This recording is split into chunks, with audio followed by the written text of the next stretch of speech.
Let me show you exactly how this works. Because in 40 years of studying conflict escalation and nuclear doctrine, I've learned that the most important safeguards are not technical, they're human, and they're embedded in systems specifically designed to prevent impulsive or irrational use. Stay with me. Over the next few minutes, I'm going to walk you through the myth of the nuclear button, the layers of institutional resistance built into nuclear command structures, and why even leaders portrayed as extreme operate within systems that make nuclear use almost impossible. Because understanding this changes how you interpret threats, rhetoric, and the actual risk of nuclear conflict. Let me start with the most persistent myth about nuclear weapons, that a president can simply press a button and launch.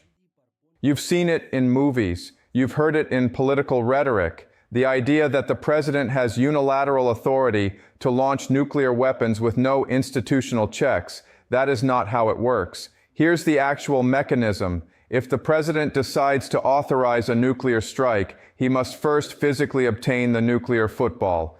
That's the briefcase carried by a military aide that contains the authentication codes and communication equipment needed to transmit launch orders. So step one, the president has to locate the aide carrying the football. If that aide believes the president is acting irrationally, if there's any indication that the order is not justified, that aide has the ability to delay, to question, to create friction in the process. Step two, the football must be opened. The codes inside must be verified. The president must authenticate his identity using a card he carries called the biscuit. If that card is lost, if the codes don't match, the process stops. Step three, the president communicates the order to the Secretary of Defense. The Secretary of Defense must confirm the order is legal and follows proper procedure. If the Secretary refuses, the order can be challenged. Step four, the order is transmitted to military commanders responsible for executing the launch. Those commanders, often senior officers with decades of experience, must verify the order and input their own codes to unlock the weapons. At every single stage, there are human beings making judgment calls. And here's the critical point. If those human beings believe the order is irrational, unjustified, or insane, they have the ability to resist. Now let me be clear. Legally, the president has the authority to order a nuclear strike, but authority on paper is not the same as authority in practice. If the president orders a nuclear first strike against a country that has not attacked the United States, if there's no imminent threat, if the rationale seems irrational, the people in that chain of command face a choice: follow an order they believe is illegitimate, or refuse and face consequences. History shows us that in moments of extreme pressure, individuals in that chain of command have refused orders they believed were wrong. During the Cuban Missile Crisis, a Soviet submarine officer named Vasily Arkhipov refused to authorize the launch of a nuclear torpedo, even though his captain and political officer both agreed. His refusal may have prevented nuclear war. In 1983, during the Able Archer exercise, Soviet early warning systems falsely indicated an American nuclear attack. The officer on duty, Stanislav Petrov, concluded the warning was a false alarm and did not report it up the chain of command. If he had followed protocol, the Soviet Union might have launched a retaliatory strike. These are not isolated incidents. They reveal something fundamental about nuclear command structures. Human judgment, institutional culture, and the nuclear taboo create resistance to use even when technical and legal authority exists. If you're finding this level of analysis valuable, subscribe now and turn on notifications. This is the kind of institutional-grade breakdown I bring to this channel every week. Let's continue. Now let me explain what the nuclear taboo actually is and why it matters. The nuclear taboo is not just a moral principle. It's a deeply embedded cultural and strategic understanding that nuclear weapons are categorically different from conventional weapons. Every officer trained in nuclear command and control is taught that nuclear use is not just another military option. It is a civilizational threshold. Once crossed, it changes the nature of conflict permanently. This understanding is reinforced through doctrine, through training, through the rituals and procedures surrounding nuclear weapons. The entire system is designed to make nuclear use feel exceptional, not routine. And that psychological and institutional weight creates resistance even in leaders who might rhetorically embrace extreme positions. So when people ask if Iranian leaders are religious fanatics who believe this world is fake, why wouldn't they use nuclear weapons? The answer is because they operate within institutions. And those institutions, even in Iran, are staffed by military officers, scientists, and bureaucrats who understand that nuclear use means the end of Iran as a functioning state. Religious belief does not eliminate institutional self-preservation. It doesn't eliminate the judgment of the people who would actually have to execute a nuclear strike.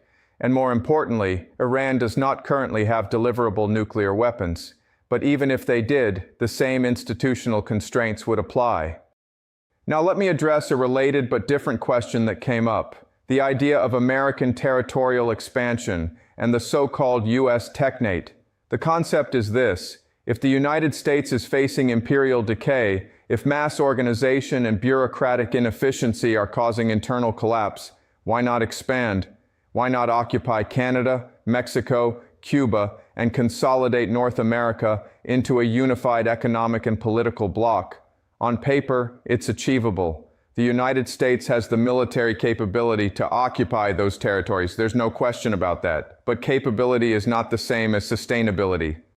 Occupying a country is easy. Governing it successfully is a completely different problem. If the United States occupied Canada, it would face resistance. Not necessarily armed insurgency at first, but political resistance, economic non-cooperation, cultural rejection. If the United States occupied Mexico, it would immediately face armed insurgency. Mexico has a long history of resistance to foreign occupation.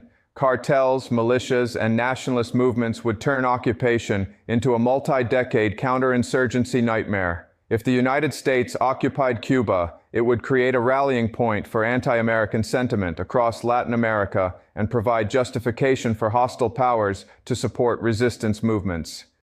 So yes, America could accomplish territorial expansion militarily, but the result would be a dumpster fire, a resource drain, a strategic disaster that accelerates decay rather than preventing it. This is the lesson of every empire that overextended. Rome could conquer territory far beyond its ability to govern it. The result was not strength, it was fragmentation. Britain could occupy India, Africa, the Middle East, but the cost of maintaining that occupation eventually exceeded the benefit and the empire collapsed. The Soviet Union could occupy Eastern Europe, but the resistance, the economic strain, and the illegitimacy of occupation contributed directly to Soviet collapse.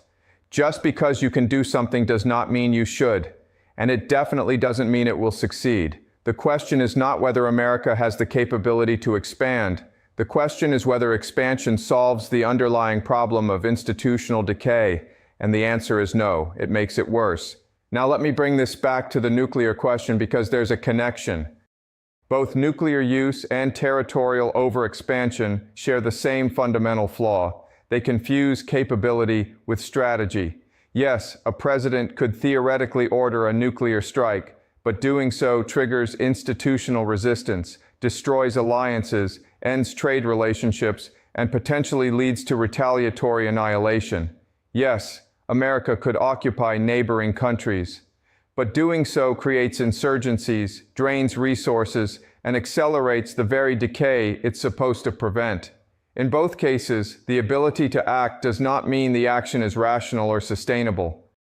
And in both cases, the institutional constraints, the human judgment, the long-term consequences create resistance that prevents the action even when capability exists.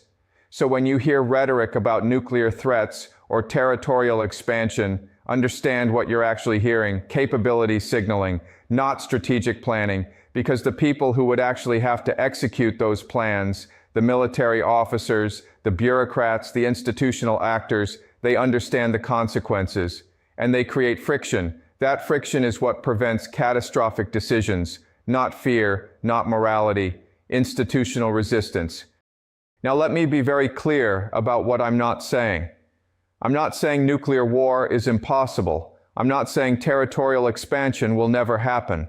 What I am saying is this: the constraints are far stronger than most people realize, and those constraints are embedded in institutions, not just in individual decision-making. So when you evaluate risk, don't just look at rhetoric. Don't just look at capability. Look at the institutional structure that would have to execute the decision, because that's where the real resistance lives. In every major conflict, there are two types of analysts. The first type focuses on what leaders say. They take threats at face value. They assume that extreme rhetoric translates directly into action. The second type focuses on institutional capacity and constraints. They ask, who would actually execute this? What are the consequences? What resistance exists within the system? And they understand that the gap between rhetoric and action is often enormous, precisely because institutions create friction. Right now, nuclear rhetoric is escalating. Territorial ambitions are being discussed, but the institutional constraints remain. And those constraints, the layers of human judgment, procedural requirements, and cultural taboos, are what prevent the worst outcomes even when leaders appear irrational. If this analysis gave you a different way of understanding nuclear risk and strategic decision-making, I need you to do three things. First, subscribe to this channel if you haven't already.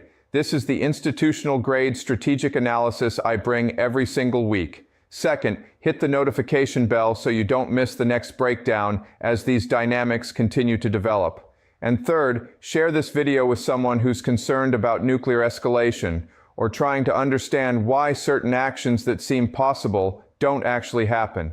The people who understand institutional constraints don't panic at every threat. They evaluate the structure behind the capability, and they recognize that rhetoric is not strategy. Nuclear weapons exist, but the taboo against their use, embedded in institutions and human psychology, is stronger than most people realize. I'll see you in the next one.